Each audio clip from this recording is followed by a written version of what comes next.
Welcome to this episode of the Sports Detective Podcast Show. I am James Williams, and today we are talking about Texas A&M football, and I am joined by Carter Carrolls, who is the beat reporter for 24/7 Sports, covering the Texas A&M Aggies. And I just kind of want to start here with just overall broader expectations for Texas A&M this year. 8-5 first year under Mike Elko.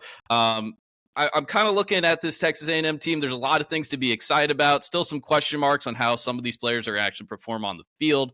But are Texas A&M fans this year, do you think, already having higher expectations that think maybe year two, Mike Elko, they take a little bit of a leap, get into that CFP conversation? Or are they tapering their expectations because Texas A&M does have a pretty brutal schedule coming up?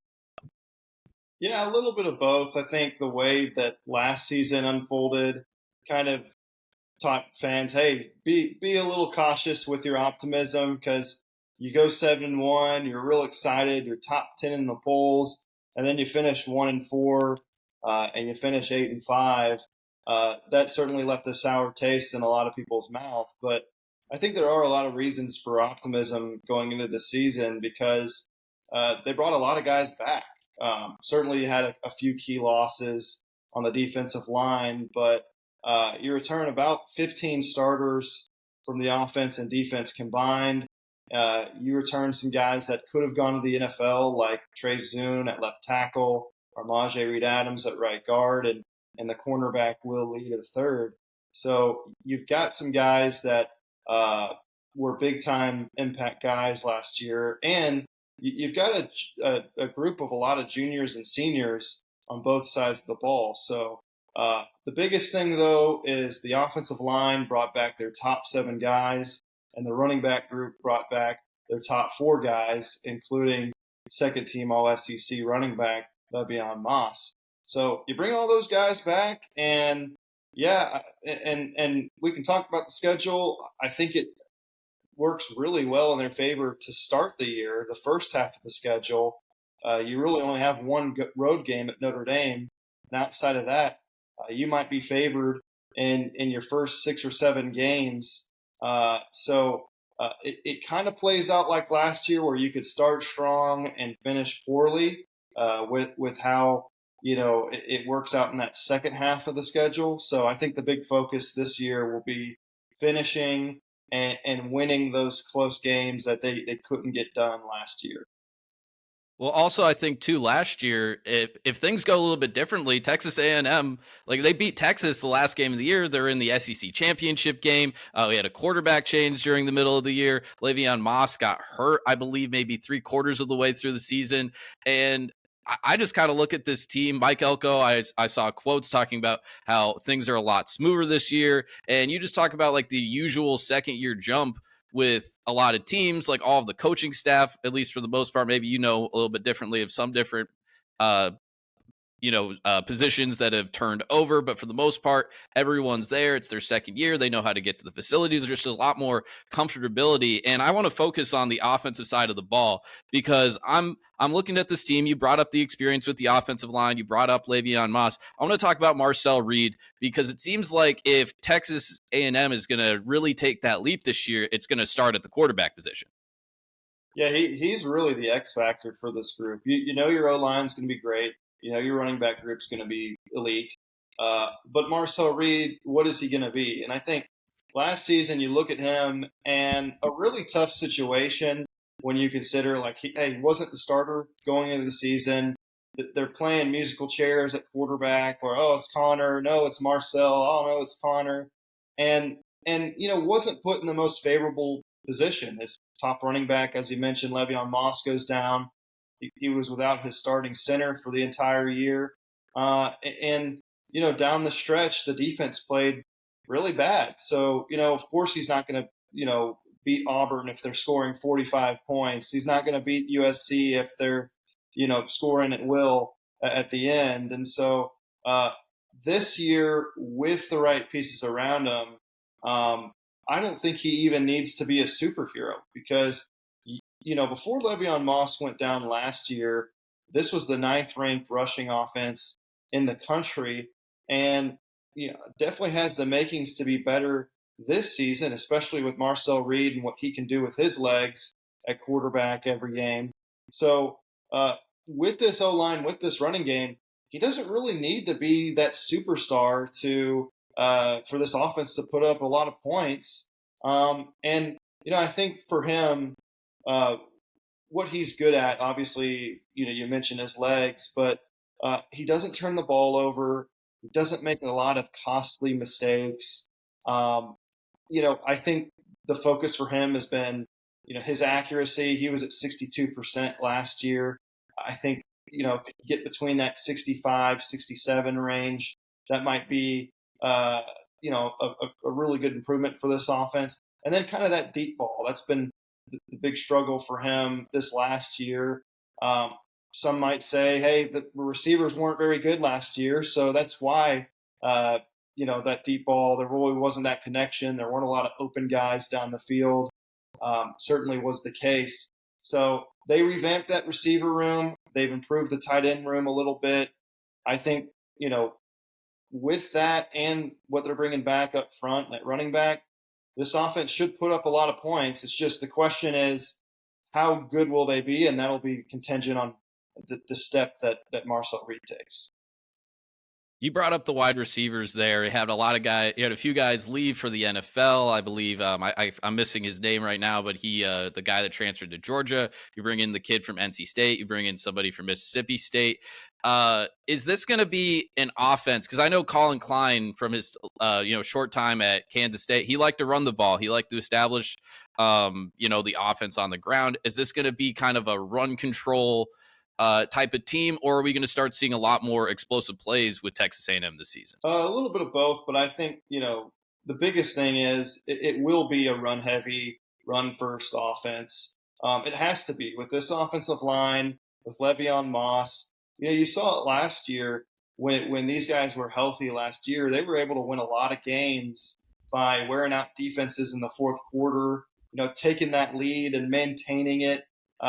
By getting 4 or 5 yards of carry in the fourth quarter, and I think that's going to be the key for them again. And with Marcel Reed, his ability to not make a lot of mistakes and do things with his legs, it'll help this offense be really efficient to convert a lot of third downs and not put the ball in harm's way. But I think what this offense was missing last year is they didn't have a lot of guys that could create separation.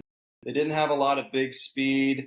They didn't have a lot of, guys that can just get open a lot, right? And this year they brought in Casey Concepcion from NC State, who is a proven number one receiver at the Power 4 level. As a true freshman, he did more than any A&M receiver's done in quite some time. So, had a little bit of a disappointing sophomore season, but I think in the right offense with the right quarterback, he can get back to what he did as a true freshman. Mario Craver from Mississippi State, you mentioned. This guy brings a lot of speed. In his true freshman season last year, he averaged, I think, 21.6 yards per catch. He had 5 games with catches of at least 35 yards. Like, the guy just makes a ton of big plays down the field. And that's just something this offense didn't have last year. And then you've got a lot of guys coming up the ranks, too, with speed, like Jerome Miles, the true freshman out of Utah. This is a guy, I think he ran like a 10-2 or 10-3 100-meter yard dash. This guy's got some real speed, and he's like 6'3", 6'4", 220 pounds. So to be that fast at that size, he's a 5-star recruit for a reason, and I think is someone who could make an immediate impact. And you've got a lot more speed coming up the ranks. There, as a sophomore, Isaiah Williams, that's got some impressive speed. You got a true freshman, Kelshawn Johnson, TK Norman. These guys have legit speed, and maybe not all of them will carve out a role, but it's just something that is within this group that they did not have last year. Yeah, I'm looking at as you're saying all that, I'm looking at the depth chart at wide receiver, and I'm just looking at the weights of some of these guys, like Mario Craver. You said he's 165, Concepcion's 180. I see next guy down is 185. It seems like they really focused on just correcting the issue of like, hey, we need guys to get open, we need guys that are going to be burners, we need just more explosive offense. I have high hopes because the offense had a lot of room to improve next year. But I want to switch to the defensive side of the ball. Mike Elko, obviously a defensive head coach, lost some pretty talented guys to the draft this past season. I want to talk specifically first about the defensive line, and it seemed like that was more of an issue with Texas A&M last year. Pass rush was a little bit, uh, you want to have a little bit better pass rush. The run defense wasn't necessarily the best either.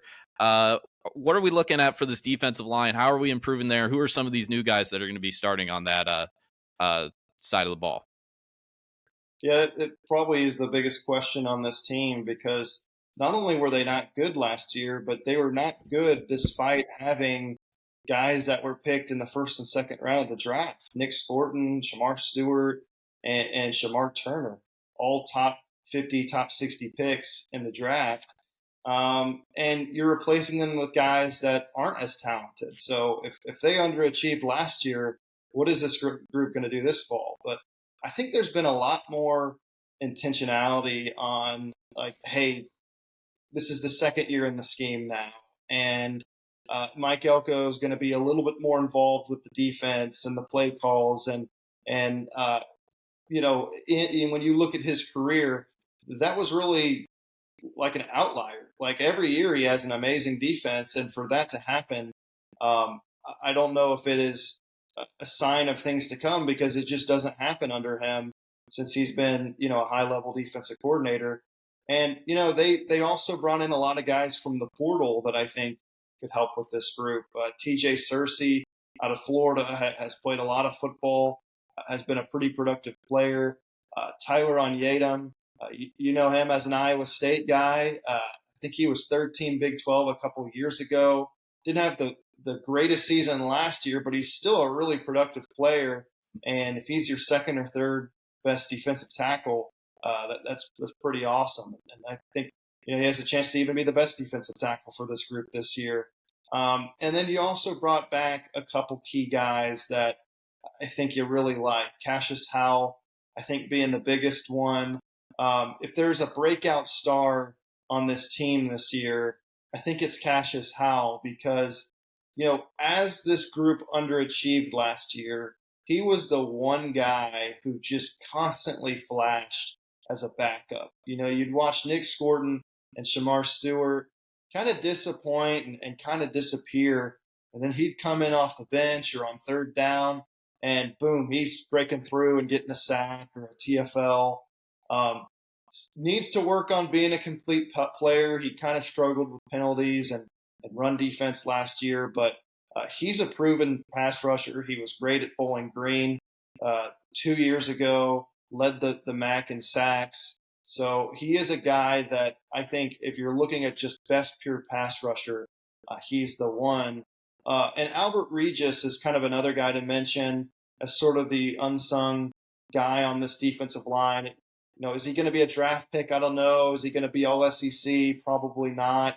But he's somebody that, entering his fourth year now for the Aggies, it's a great guy to have up the middle. He brings good size, great effort, and, doesn't make a whole lot of mistakes. And so it's a D-line that lacks the superpower or the star power to it. They don't have that guy that may get drafted top 10 or first round. Maybe it's Cassius Howell if he really breaks out, but as it stands right now, they don't have that star power.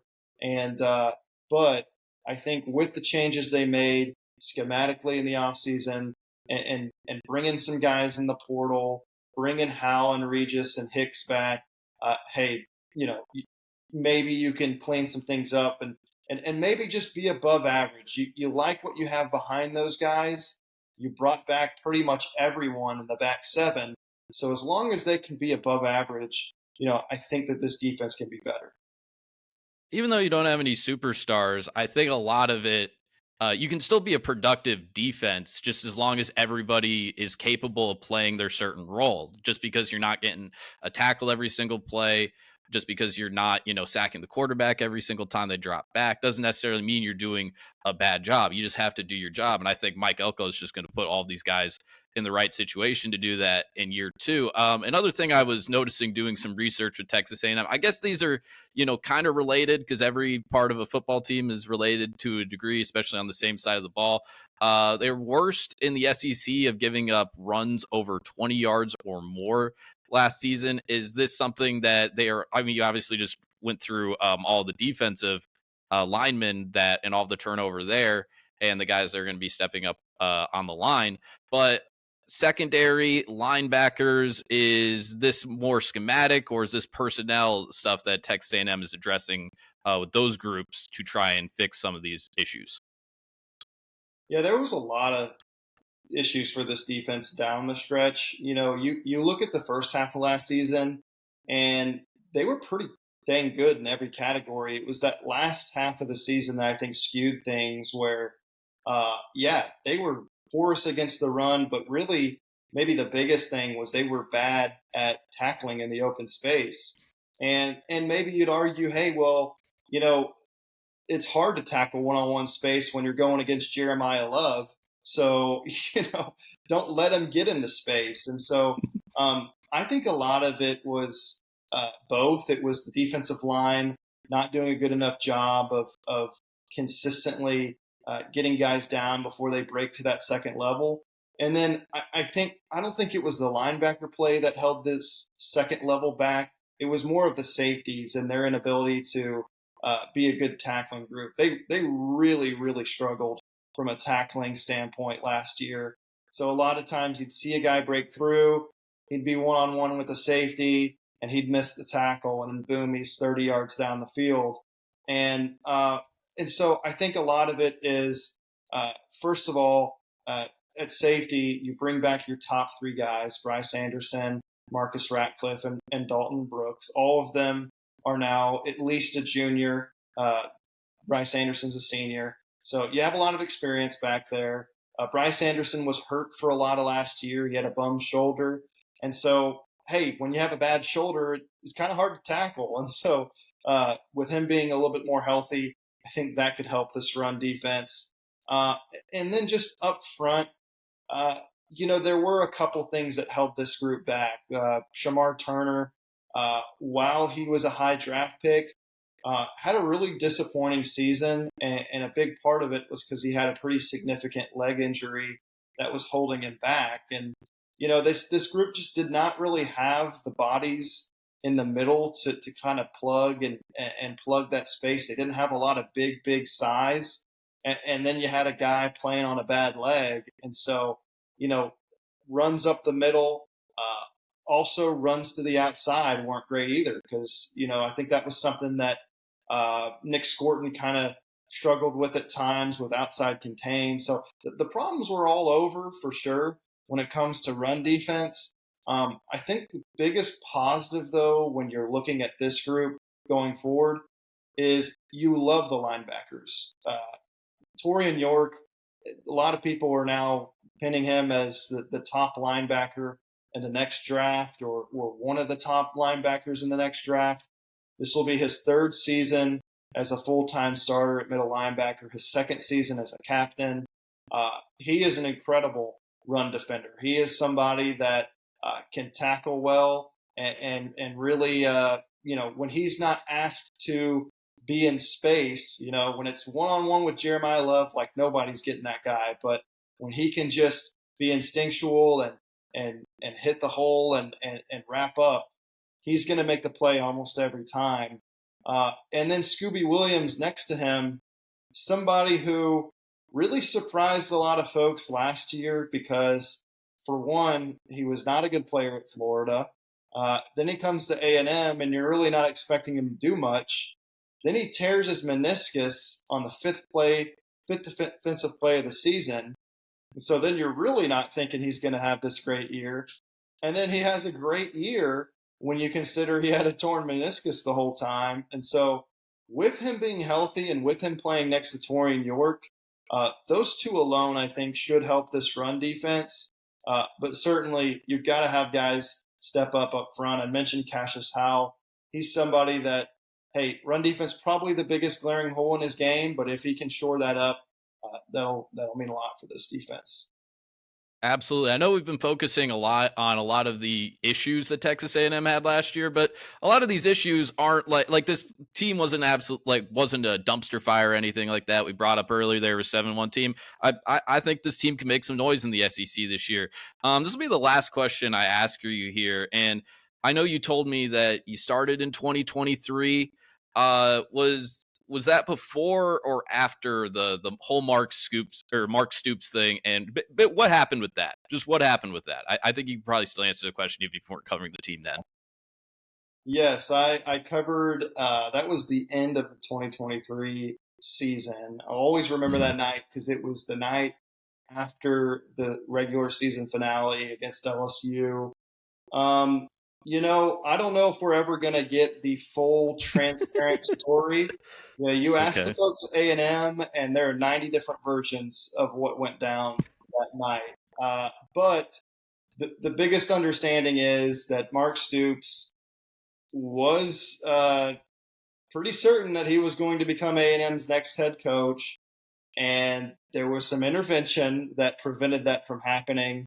And so then he kind of, uh, put lipstick on a pig and said, "Oh, hey, no, I'm not going to take this job. Never mind, guys." And it was like, well, you weren't going to get the job anyway because people intervened. So who those people were, how it all went down. Those are the stories that may never get truthfully, transparently told. But yes, he was had all this understanding that he was going to be the next A&M head coach before everything kind of fell through. And then Mike Elko was the preferred candidate for the powers that be, and that hiring was announced literally the next day, like 12 hours later. So it all came very quickly together. I think A&M made the right choice because Mike Elko, I think, is a much better option for this program. And look, yeah, you're right. They've had their issues at the end of last season, but this is a coach who inherited a pretty tough situation when you consider all the chaos this program had under Jimbo Fisher. Did a ton of good work in the transfer portal, getting guys like Cassius Howe and Will Lee and Scooby Williams, Armajé Reed Adams, and et cetera, et cetera. So he's done a really good job stabilizing this program. Biggest question is, can they take that next step? Can they get to 9 to 10 wins? That's kind of been the biggest roadblock for this team over the last several years. So that'll be the question, and certainly think they have the talent to do it this year, but they got to win those close games. Yeah, I think Mike Elko is the right hire. And I think the best thing about the hire too is he wasn't necessarily like the sexy type of like Lincoln Riley type of hire or anything like that. But you know what Texas A&M fans are going to think is sexy? They're going to think winning is sexy, and I think Yeah. they're well on their way to doing that. Whether that's this season, or that's next season, or the season after that. Carter, thank you so much for coming on the show and talking to me about A&M football. You want to tell us where we can view all of your content, and then we'll head out of here? Yeah, gig'em247.com is where you can find us. And then at Carter Carls on Twitter, or X, I guess is what they call it now. So those are the two things. Awesome. Thanks, man. Awesome. Thanks, James.